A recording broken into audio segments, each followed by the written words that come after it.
Hi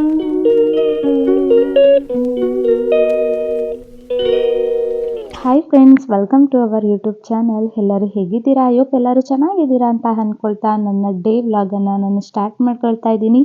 so ಮಾರ್ನಿಂಗೆ ನಾನು ಜ್ಯೂಸನ್ನು prepare ಮಾಡ್ಕೊಳ್ತಾ ಇದ್ದೀನಿ. ತಿಂಡಿ ಮಾಡಿದ್ಮೇಲೆ ಜ್ಯೂಸ್ ಅಭ್ಯಾಸ ಮಾಡ್ಕೊಂಡಿದ್ದೀವಿ ಅಲ್ವಾ, ಹಾಗಾಗಿ ಸೊ ತಿಂಡಿ ಎಲ್ಲ ಆಲ್ರೆಡಿ ಪ್ರಿಪೇರ್ ಮಾಡಿದ್ದೀನಿ. ತಿಂಡಿ ಎಲ್ಲ ಪ್ರಿಪೇರ್ ಮಾಡಿದ್ಮೇಲೆ ಬಾಕ್ಸ್ಗೆಲ್ಲ ಹಾಕಿದ್ಮೇಲೆ ನೆಕ್ಸ್ಟ್ ನಾನು ಪ್ರಿಪೇರ್ ಮಾಡಿದೆ ಜ್ಯೂಸ್ ಅಂತಲೇ ಹೇಳ್ಬೋದು. ಇವತ್ತು ನಾನು ಡ್ರ್ಯಾಗನ್ ಫ್ರೂಟ್ ಜ್ಯೂಸ್ ಮತ್ತು ಬನಾನಾ ಜ್ಯೂಸ್ 2 ಥರ ಜ್ಯೂಸ್ ಮಾಡ್ಕೊಳ್ತಾ ಇದ್ದೆ. ಸೊ ಬನಾನಾ ಜ್ಯೂಸ್ ನನಗೆ ಮತ್ತು ಶಿವಿಗೆ, ಡ್ರ್ಯಾಗನ್ ಫ್ರೂಟ್ ಜ್ಯೂಸ್ ನನಗೆ ಶಿವಿಗೆ ಅಷ್ಟು ಇಷ್ಟ ಆಗಲ್ಲ, ಚಿರು ಮಾತ್ರ ಇಷ್ಟಪಡ್ತಾನೆ, ಹಾಗಾಗಿ ಅವನಿಗೆ ಡ್ರ್ಯಾಗನ್ ಫ್ರೂಟ್ಸ್ ಜ್ಯೂಸ್ ಮಾಡ್ಕೊಡ್ತಾ ಇದೆ. ಸೊ ಈ ಥರ ಸಿಪ್ಪೆ ತೆಗೆದ್ರೆ ಆರಾಮಾಗಿ ಬಂದುಬಿಡುತ್ತೆ. ಅದು ಹಣ್ಣಾಗಿತ್ತು ಅಂತಂದರೆ ಈ ಥರ ಆರಾಮಾಗಿ ಬಂದುಬಿಡುತ್ತೆ. ಸೊ ಡ್ರ್ಯಾಗನ್ ಫ್ರೂಟ್ಸಲ್ಲೇ ತುಂಬ ವೆರೈಟೀಸ್ ಬರುತ್ತೆ. ಡ್ರ್ಯಾಗನ್ ಫ್ರೂಟ್ಸ್ ಕೆಲವ್ರಿಗೆ ಇಷ್ಟ ಆಗುತ್ತೆ, ಕೆಲವ್ರಿಗೆ ಇಷ್ಟ ಆಗಲ್ಲ. ಸೊ ಇಷ್ಟ ಆಗದೆ ಇರೋಲ್ಲಿ ಇಷ್ಟಲ್ಲಿ ನಾನು ಇರ್ತೀನಿ ಅಂತಲೇ ಹೇಳ್ಬೋದು. ಟೇಸ್ಟ್ ನನಗೆ ಅಷ್ಟು ಸ್ಯಾಟಿಸ್ಫೈ ಆಗಲಿಲ್ಲ ಅಂತಲೇ ಹೇಳ್ಬೋದು. ಸೊ ನಾವು ಚಿಕ್ಕದ್ರಲ್ಲಿ ಪಾಪಸ್ ಕಳ್ಳಿ ಹಣ್ಣು ಅಂತ ತಿಂತಾ ಇದ್ವಿ. ಸೊ ಹಳ್ಳಿ ಕಡೆ ಇರೋರಿಗೆ ಗೊತ್ತಿರುತ್ತೆ ಅಂತ ಅಂದ್ಕೊಳ್ತೀನಿ. ಫ್ಲೇವರು ಸ್ವಲ್ಪ ಅದೇ ರೀತಿ ಬರ್ತಾಯಿತ್ತು. ನಾನೊಂದು ಸಲ ಟ್ರೈ ಮಾಡಿದ್ದೆ. ಸ್ವಲ್ಪ ಫ್ಲೇವರ್ ಅದೇ ರೀತಿನೂ ಅಂತ ಅನಿಸುತ್ತೆ, ಆ್ಯಂಡ್ ನೋಡೋಕ್ಕೂ ಕೂಡ ಸ್ವಲ್ಪ ಅದೇ ರೀತಿನೂ ಅನಿಸುತ್ತೆ. ಐ ಥಿಂಕ್ ಅದೇ ಥರ ಇರ್ಬೋದು ಈ ಫ್ರೂಟ್ಸ್ಗೆ ಅಂತ ಅಂದ್ಕೊಳ್ತಾ ಇದ್ದೆ ನಾನು ಸ್ಟಾರ್ಟಿಂಗು. ಅದೆಲ್ಲ ಟ್ರೈ ಮಾಡಿದ್ಮೇಲೆ ಟೇಸ್ಟ್ ಒಂದು 50% ಟೇಸ್ಟು ಹಳ್ಳಿ ಕಡೆ ಸಿಗುತ್ತಲ್ಲ, ಅದು ಈಗಲೂ ಇದೆಯಾ ಇಲ್ವಾ ಗೊತ್ತಿಲ್ಲ, ಆ ಥರ ಟೇಸ್ಟು. ಸೊ ನಾನು ಡ್ರ್ಯಾಗನ್ ಫ್ರೂಟ್ಸ್ ಗಿಡ ಹಾಕಿದ್ದೆ, ಯಾರೋ ಕಿತ್ಕೊಂಡು ಹೋಗ್ಬಿಟ್ಟವ್ರೆ, ಯಾರು ಅಂತ ಗೊತ್ತಿಲ್ಲ. ಹಾಗಾಗಿ ಬೀಜಗಳದ್ದೆಲ್ಲ ಸುಮಾರು ಈ ಥರ ಉಳ್ಕೊಂಡಿತ್ತಲ್ಲ ಸಿಪ್ಪೆಲೆ, ಹಾಗಾಗಿ ಹುಡುತಾ ಇಲ್ವಾ ಅಂತ ಗೊತ್ತಿಲ್ಲ, ಬಟ್ ಬೀಜ ಹಾಕಿದ್ರೆ ಹುಡುತ್ತೆ ಅಂತ ಗೊತ್ತು.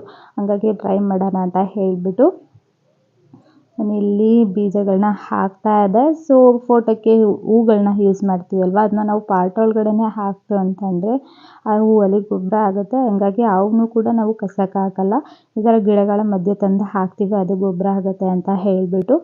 ಸೊ ಇವಾಗ ಟ್ರೈ ಮಾಡೋಣ ಅಂತ ಹೇಳಿಬಿಟ್ಟು ಸಿಪ್ಪೆಲಿರುವಂತಹ ಬೀಜಗಳನ್ನೆಲ್ಲ ತೆಗೆದು ನಾನು ಮಣ್ಣಿಗೆ ಹಾಕ್ತಾಯಿದ್ದೆ.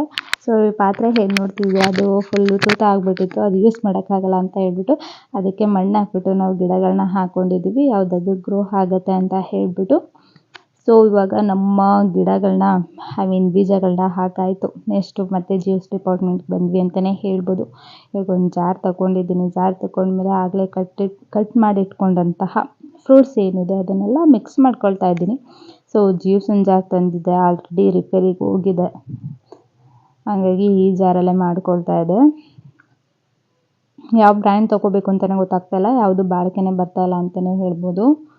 ಈಗ ಫ್ರೂಟ್ಸ್ ಹಾಕ್ಕೊಂಡ್ಮೇಲೆ ನಾನು ನೆಕ್ಸ್ಟ್ ಸ್ವಲ್ಪ ಮಿಲ್ಕನ್ನು ಕೂಡ ಆ್ಯಡ್ ಮಾಡ್ಕೊಳ್ತಾ ಇದ್ದೀನಿ. ಜ್ಯೂಸಲ್ಲಿ ಮಿಲ್ಕನ್ನು ಹ್ಯಾಕ್ ಆ್ಯಡ್ ಮಾಡ್ಕೊಳ್ತಿದ್ದೀನಿ ಅಂತಂದರೆ ಹೆಲ್ತ್ಗೂ ಕೂಡ ತುಂಬ ಒಳ್ಳೆಯದು. ಮಕ್ಕಳು ಕೊಡ್ತಿರೋದ್ರಿಂದ ಮಿಲ್ಕನ್ನು ಕೂಡ ಆ್ಯಡ್ ಮಾಡ್ಕೊಳ್ತೀನಿ. ಹಾಗೆ ಇದಕ್ಕೆ ಸ್ವಲ್ಪ ನಾನು ಶುಗರ್ನು ಕೂಡ ಆ್ಯಡ್ ಮಾಡ್ಕೊಳ್ತೀನಿ. ಒಂದು 2 ಸ್ಪೂನಷ್ಟು ಶುಗರ್ನ ನಾವು ಆ್ಯಡ್ ಮಾಡಿಕೊಂಡ್ರೆ ಬೆಟರು, ಜಾಸ್ತಿನೂ ಕೂಡ ಆ್ಯಡ್ ಮಾಡ್ಕೊಳ್ಬಾರ್ದು. ಹಾಗಾಗಿ ನೆಕ್ಸ್ಟ್ ಇವಾಗ ಜ್ಯೂಸು ಕೂಡ ರೆಡಿ ಆಯಿತು. ಸೊ ಇದನ್ನ ಶಿವರು ಟ್ರೈ ಮಾಡಿದ್ರು, ಇಷ್ಟ ಆಗಲಿಲ್ಲ ಅಂತ ಹೇಳಿದ್ರು. ಚಿರು ಮಾತ್ರ ತುಂಬ ಇಷ್ಟಪಟ್ಟು ಕುಡ್ದ ಅಂತಲೇ ಹೇಳ್ಬೋದು. ನಮ್ಗೆ ಡ್ರ್ಯಾಗನ್ ಫ್ರೂಟ್ಸಲ್ಲೇ ಅಷ್ಟು ಯಾವುದು ಇಷ್ಟ ಆಗಲ್ಲ, ಹಾಗಾಗಿ so finally dragon fruit juice ಕೂಡ ರೆಡಿ ಆಯಿತು.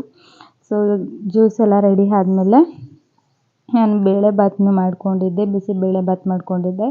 ಸೊ ಇವಾಗ ನಾವು ಮಾಮೂಲಿ ಈರುಳ್ಳಿ ಬೆಳ್ಳುಳ್ಳಿ ಯೂಸ್ ಮಾಡ್ಬೋದು ನಮ್ಮ ತಿಂಡಿ ಮತ್ತು ಊಟದಲ್ಲಿ ಅಂತಲೇ ಹೇಳ್ಬೋದು. ವ್ರತದಲ್ಲಿ 21 ಡೇಸ್ ಇತ್ತಲ್ವ, ಆ 21 ಡೇಸು ಕಂಪ್ಲೀಟ್ ಆಗಿದೆ. ಸೊ ಹಂಗಾಗಿ ಇವಾಗ ಈರುಳ್ಳಿ ಬೆಳ್ಳುಳ್ಳಿನ ಯೂಸ್ ಮಾಡ್ತಾಯಿದ್ದೀವಿ. ಬೆಳಿಗ್ಗೆ ತಿಂಡಿಗೆ ನಾನು ಬಿಸಿಬೇಳೆಭಾತ್ ಮಾಡ್ಕೊಂಡಿದ್ದೆ, ಹಾಗೆ juice dragon fruit juice and banana juice ಎರಡೂ ಮಾಡ್ಕೊಂಡಿದ್ದೆ. ಅದಕ್ಕೆ ಫೈನಲಿ ನಾನು ಒಗ್ಗರಣೆನ ನಾನು ಕೊಟ್ಕೊಂಡೆ. ಫ್ರೆಂಡ್ಸ್, ನನ್ನ ವೀಡಿಯೋ ಕೆಲವೊಂದು time 1 day or 2 days skip ಆಯಿತು ಅಂದರೆ ಅಡ್ಜಸ್ಟ್ ಮಾಡ್ಕೊಳ್ಳಿ. ಸ್ವಲ್ಪ ಏನಾದರೂ ಆ ಕಡೆ ಈ ಕಡೆ ಆಯಿತು ಅಂತಂದಾಗ ನನ್ನ ವ್ಲಾಗಲ್ಲಿ ಸ್ವಲ್ಪ ವೀಡಿಯೋಗಳು ಸ್ಕಿಪ್ ಆಗುತ್ತೆ ಅಂತಲೇ ಹೇಳ್ಬೋದು. ಇವಾಗ 2 ಡೇಸಿಂದ ನಾನು ಸರಿಯಾಗಿ ವೀಡಿಯೋನೂ ಮಾಡೋಕ್ಕಾಗಲಿಲ್ಲ. ಅದು ಯಾಕೆ ವೀಡಿಯೋ ಮಾಡಲಿಲ್ಲ ಅಂತ ನಾನು ನೆಕ್ಸ್ಟ್ ವ್ಲಾಗಲ್ಲಿ ನಿಮ್ಮ ಜೊತೆ ತಿಳಿಸ್ತೀನಿ. ಕೆಲವೊಂದು ಟೈಮ್ ಆ ಥರ ಕ್ರಿಟಿಕಲ್ ಸಿಚುವೇಶನ್ ಇರುತ್ತೆ, ಆ ಟೈಮಲ್ಲೆಲ್ಲ ನಾನು ಮೊಬೈಲ್ ಯೂಸ್ ಮಾಡಿಕೊಂಡು ಎಲ್ಲರ ಮುಂದೆ ವೀಡಿಯೋ ಕ್ಯಾಪ್ಚರ್ ಮಾಡೋಕ್ಕಾಗಲ್ಲ. ಸೊ ಎಲ್ಲರೂ ಅವ್ರದ್ದೇ ಆದ ಬೇಜಾರಲ್ಲಿರ್ತಾರೆ ಕೆಲವೊಂದು ಟೈಮು ಅಂತ ಅಂದಾಗ ಈ ಟೈಮಲ್ಲಿ ನಮ್ಮ ಮನೇಲಿ ಎಲ್ಲರೂ ಬೇಜಾರಾಗೇ ಇದ್ದರು, ಹಾಗಾಗಿ ನಾನು ಅವ್ರಗಳ ಮುಂದೆ ವೀಡಿಯೋ ಮಾಡೋಕ್ಕಾಗಲಿಲ್ಲ. ಸೊ ನನ್ನ ರೊಟೀನಲ್ಲಿ ನಾನು ಅಷ್ಟು ಬ್ಯುಸಿ ಆಗೋಕ್ಕಾಗಲಿಲ್ಲ ಅಂತಲೇ ಹೇಳ್ಬೋದು. ಸೊ ತಿಂಡಿ ಎಲ್ಲ ರೆಡಿ ಆದಮೇಲೆ ನಾನು ಮಾಮೂಲಿ ಬಾಕ್ಸು ಕೂಡ ಹಾಕ್ಕೊಂಡೆ ಚಿರುಗೆ ನನಗೆ ಆ್ಯಂಡ್ ಶಿವುಗೆ ಬಾಟಲ್ ಮತ್ತು ಬಾಕ್ಸ್ನ ಕೂಡ ರೆಡಿ ಮಾಡಿಕೊಂಡೆ. ನಾನು ಅಷ್ಟರಲ್ಲಿ ಡ್ಯೂಟಿಗೂ ಹೋದೆ. ತಿಂಡಿ ಎಲ್ಲ ತಿಂದ್ಕೊಂಡು ನಾನು ಮಾಮೂಲಿ ಡ್ಯೂಟಿ ಮುಗಿಸ್ಕೊಂಡು ಅಮ್ಮನ ಮನೆಗೆ ಬಂದಾಗ ಇನ್ನು 1 ಅವರ್ ಟೈಮ್ ಇತ್ತು. ಆ ಟೈಮ್ನ ಯಾಕೆ ವೇಸ್ಟ್ ಮಾಡೋಣ ಅಂತ ಹೇಳಿಬಿಟ್ಟು ನಾನು ಒಂದು ಬೀಟ್ರೂಟ್ನ ತೊಗೊಂಡು ಅದ್ರ ಮೇಲ್ಗಡೆ ಇರುವಂತಹ ಸಿಪ್ಪೆಗಳನ್ನೆಲ್ಲ ಕ್ಲೀನ್ ಮಾಡ್ಕೊಳ್ತಾ ಇದ್ದೆ. ಈ ಬೀಟ್ರೂಟ್ನ ತೊಗೊಂಡು ಏನಪ್ಪ ಮಾಡ್ತಾ ಇದ್ದಾಳೆ, ಅದು ಒಂದು ಬೀಟ್ರೂಟ್ ತೊಗೊಂಡು ಏನಪ್ಪ ಮಾಡ್ತಿದ್ದಾಳೆ ಅಂತ ಅಂದ್ಕೊಂಡ್ರೆ, ಈಗ ವೆದರು ಕೂಡ ಚೇಂಜ್ ಆಗಿದೆ, ಚಳಿಗೆಲ್ಲ ಬರ್ತಾ ಇದೆ. ಸೊ ಲಿಪ್ಗಳೆಲ್ಲ ಒಂಥರ ಡ್ರೈ ಹೊಡ್ಕೊಳ್ಳೋ ಥರ ಆಗುತ್ತೆ, ಫೇಸ್ಗೂ ಆಗುತ್ತೆ. ನಾನು ಫೇಸ್ಗೆ ನೆಕ್ಸ್ಟ್ ವೀಡಿಯೋದಲ್ಲಿ ತಿಳಿಸ್ತೀನಿ ಏನು ಯೂಸ್ ಮಾಡಬೇಕು ಅಂತ ಹೇಳಿಬಿಟ್ಟು ನಾನು ಇವಾಗ ಒಂದು ಲಿಪ್ ಕೇರ್ನ ಯೂಸ್ ಮಾಡ್ಕೊಳ್ಳೋಣ. ಅದು ಮನೆಯಲ್ಲೇ ಇರುವಂಥ ವಸ್ತುಗಳಲ್ಲಿ ಅದು ಮಾಮೂಲಿ ಈ ವೆದರ್ಗೆ ಹೊಡ್ಕೊಳ್ದೇ ಇರೋ ರೀತಿ ರೆಡಿ ಮಾಡ್ಕೊಳ್ಳೋಣ ಅಂತ ಹೇಳಿಬಿಟ್ಟು ಟ್ರೈ ಮಾಡ್ತಾ ಇದ್ದೆ. ಇದನ್ನು ನಾನು ಲಾಸ್ಟ್ ಟೈಮ್ 2-3 ಟೈಮ್ಸ್ ಈ ಥರ ಮಾಡ್ಕೊಂಡಿದ್ದೀನಿ ಅಂತಲೇ ಹೇಳ್ಬೋದು. ಲಾಸ್ಟ್ ಟೈಮ್ ಮಾಡ್ಕೊಂಡಿದ್ದು ಕೂಡ ಅಮ್ಮನ ಮನೇಲಿ ಅದೇ ರೀತಿ ಇತ್ತು. ಬಟ್ ಇದನ್ನು ಶಿವೂರ್ ಮನೆಗೆ ತೊಗೊಂಡು ಹೋಗೋಣ, ನೈಟ್ ಟೈಮ್ ಯೂಸ್ ಮಾಡೋಣ ಅಂತ ಹೇಳಿಬಿಟ್ಟು ಮಾಡ್ತಾಯಿದ್ದೆ. ಇದೇ ರೀತಿ ಯೂಸ್ ಮಾಡ್ತಾ ಬಂತು ಅಂದರೆ ಯಾರಿಗೆ ಡಾರ್ಕ್ ಮಾಮೂಲಿ ಲಿಪ್ ಒಂಥರ ಫುಲ್ ಬ್ಲ್ಯಾಕ್ ಆಗಿಬಿಟ್ಟಿರುತ್ತೆ, ಲಿಪ್ಸ್ಟಿಕ್ನ ಜಾಸ್ತಿ ಎನಿ ಟೈಮ್ ಯೂಸ್ ಮಾಡಿ ಅದು ಬ್ಲ್ಯಾಕ್ ಆಗಿಬಿಟ್ಟಿರುತ್ತೆ ಲಿಪ್ಪು, ಹಂಗಾಗಿ ಅಂಥವರು ಇದನ್ನು ಯೂಸ್ ಮಾಡಿದ್ರೆ ಬೆಸ್ಟು ಅಂತಲೇ ಹೇಳ್ಬೋದು. ಯಾಕಂದರೆ ಲಿಪ್ಪು ಇದನ್ನು ಯೂಸ್ ಮಾಡ್ತಾ ಬಂತು ಅಂತಂದರೆ ರೆಡ್ಡಿಶ್ ಆರ್ ಪಿಂಕಿಶ್ ಆಗುತ್ತೆ. ಸೊ ಹಂಗಾಗಿ ಇದನ್ನು ಲಾಂಗ್ ಟೈಮ್ ಯೂಸ್ ಮಾಡ್ತಾ ಬಂತು ಅಂತಂದರೆ ತುಂಬ ಬೆನಿಫಿಟ್ಸ್ ಇದೆ ಇದರಲ್ಲಿ ಅಂತಲೇ ಹೇಳ್ಬೋದು. ಹಾಗೆ ಈ ವೆದರಲ್ಲಂತೂ ತುಂಬಾ ಒಳ್ಳೆಯದು ಈ ಥರ ಯೂಸ್ ಮಾಡೋದು. ನಾನು ಒಂದು ಬೀಟ್ರೂಟ್ನ ತೊಗೊಂಡು ಅದನ್ನ ಮೇಲ್ಗಡೆ ಇರುವಂತಹ ಸಿಪ್ಪೆಗಳನ್ನೆಲ್ಲ ಕ್ಲೀನ್ ಮಾಡಿಕೊಂಡು ಅದನ್ನ ಕಟ್ ಮಾಡ್ಕೊಳ್ತಾ ಇದ್ದೀನಿ. ಸೊ ನೀವು ಸ್ವಲ್ಪ ಹುಷಾರಾಗಿ ಕಟ್ ಮಾಡ್ಕೊಳ್ಳಿ. ನಾನು ಮಾಮೂಲಿ ಈ ಥರ ಬೇರೆ ಏನು ತೊಗೊಳ್ಳೋದು ಅಂತ ಅಂದ್ಬಿಟ್ಟು ಈ ಥರ ಕೈಲೇ ಕಟ್ ಮಾಡಿ ಆಗ್ತಾಯಿದೆ ಅಂತಲೇ ಹೇಳ್ಬೋದು.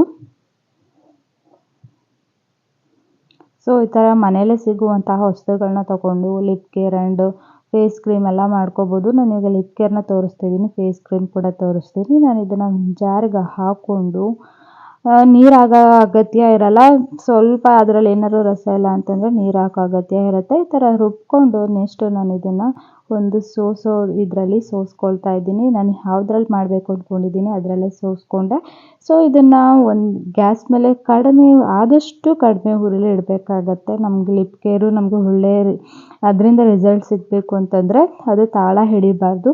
ಹಾಗಾಗಿ ಈ ಥರ ಅದನ್ನು ಮಿಕ್ಸ್ ಮಾಡ್ತಾನೆ ಇರಬೇಕು. ನೋಡ್ತಾ ಇರ್ಬೋದು ಬರೀದು ರಸನೇ, ಅದು ತಿರುಗ್ತಾ ಒಂದು 2 ಮಿನಿಟ್ಸ್ ಆಯ್ತಾ ಇದು ಗಟ್ಟಿ ಆಗ್ತಾ ಇದೆ ನೋಡ್ತಾ ಇರ್ಬೋದು. ಈ ಥರ ಚೆನ್ನಾಗಿ ನಾವು ಗಟ್ಟಿ ಮಾಡ್ಕೋಬೇಕು. ಒಂದು 5 ನಿಮಿಷಕ್ಕೆ ಈ ಥರ ಗಟ್ಟಿ ಆಗುತ್ತೆ. ಅದನ್ನು ನಾವು ಸಣ್ಣ ಉರಿಲೇ ಕೊಡಬೇಕು. ಗಟ್ಟಿ ಆದಮೇಲೆ ಇದಕ್ಕೆ 1 ಸ್ಪೂನಷ್ಟು ತುಪ್ಪನ ಆ್ಯಡ್ ಮಾಡ್ಕೋಬೇಕು. ತುಪ್ಪನೂ ಕೂಡ ಲಿಪ್ಗೆ ತುಂಬಾ ಅದರಲ್ಲೂ ಕೂಡ ಬೆನಿಫಿಟ್ಸ್ ಇದೆ ಅಂತಲೇ ಹೇಳ್ಬೋದು. ಲಿಪ್ ಕೇರ್ಗೆ 2 ವಸ್ತುಗಳಿದ್ದರೆ ಸಾಕು, ಲಿಪ್ ಕೇರ್ ಆರಾಮಾಗಿ ಆಗಿಬಿಡುತ್ತೆ. ನೀವು ಕೂಡ ಟ್ರೈ ಮಾಡಿ, ಹೇಗೆ ಬಂತು ಅಂತಲೂ ಕೂಡ ಹೇಳಿ ನನ್ನ ಜೊತೆ ಶೇರ್ ಮಾಡಿ ಅಂತ ಹೇಳ್ತಾ ನಾನು ಈ ವ್ಲಾಗನ್ನು ಇಲ್ಲಿಗೆ ಎಂಡ್ ಮಾಡ್ಕೊಳ್ತೀನಿ. ನೆಕ್ಸ್ಟ್ ವ್ಲಾಗಲ್ಲಿ ನಿಮ್ಮ ಜೊತೆ ಸಿಗ್ತೀನಿ. ಸೊ ಅಲ್ಲಿವರೆಗೂ take care, bye, love you all.